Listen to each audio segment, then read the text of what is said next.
Buddies, how are you all? I hope you are doing great. इस video में BA, BSc, BCom second semester तो हम लोग human value and environmental study जो को curriculum है उसके कुछ इंपॉर्टेंट क्वेश्चन देखेंगे। जो पहला क्वेश्चन है, source of harmful radiation in house are. जो हाउस में हार्मफुल रेडिएशन है उसके सोर्स क्या हो सकते हैं? इंटरनेट है, कलर टीवी है, मोबाइल फ़ोन है, ये सब हार्मफुल रेडिएशन से सोर्स हैं। You give me blood I will give you freedom.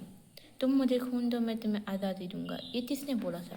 Subhash Chandra Bose ने। ये तो बहुत फेमस नारा है, आप जानते ही होंगे। फिर ह्यूमन एफर्ट, ह्यूमन यानी मानव एफर्ट क्या होते हैं?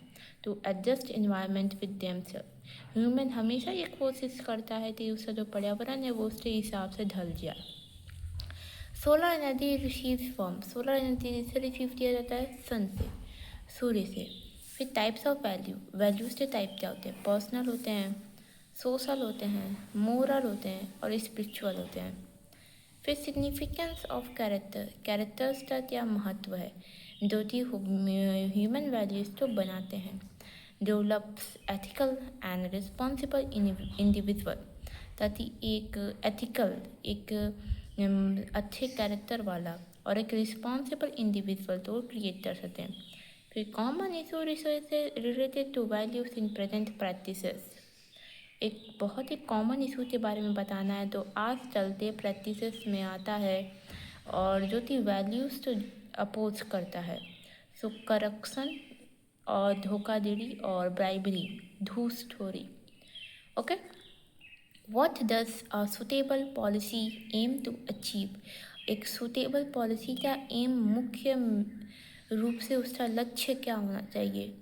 Long term environmental and economic balance, यानी वो लंबे समय के लिए इन्वायरमेंटल, पर्यावरण तो भी इस अच्छा प्रभाव डाले और इकोनॉमिक, हम उससे अच्छी खासी आमदनी भी कर सकते हैं। फिर online practice challenge ethnical values in modern era.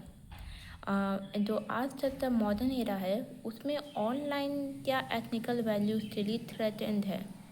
So data privacy branches, हमारा जो भी डेटा है वो ठीक से प्राइवेट नहीं हो पाता।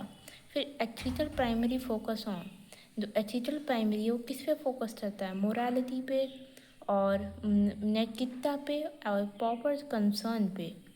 Basic principle of ethics, ethics का बेसिक प्रिंसिपल क्या है? मुख्य उद्देश्य क्या है? ऑनेस्टी, ईमानदारी, फेयरनेस और respect. Field in a heavy influence by ethics for a public trust, ऐसा कौन सा फील्ड है जो कि मुख्य रूप से पब्लिक ट्रस्ट पे और एथिक्स पे चलता है? तो एजुकेशन।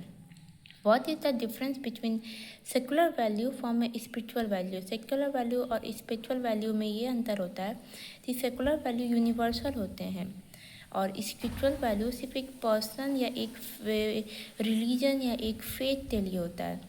जो स्पिरिचुअल वैल्यू है वो इम्प्लीमेंट होता है ऑर्गेनाइजेशन में by well being and ethical leadership. Okay, I hope this video help you, then please like this video, subscribe this channel और कमेंट कीजिए आप तो नेक्स्ट इस टॉपिक पे वीडियो चाहिए। Okay, thank you so much for watching, bye bye.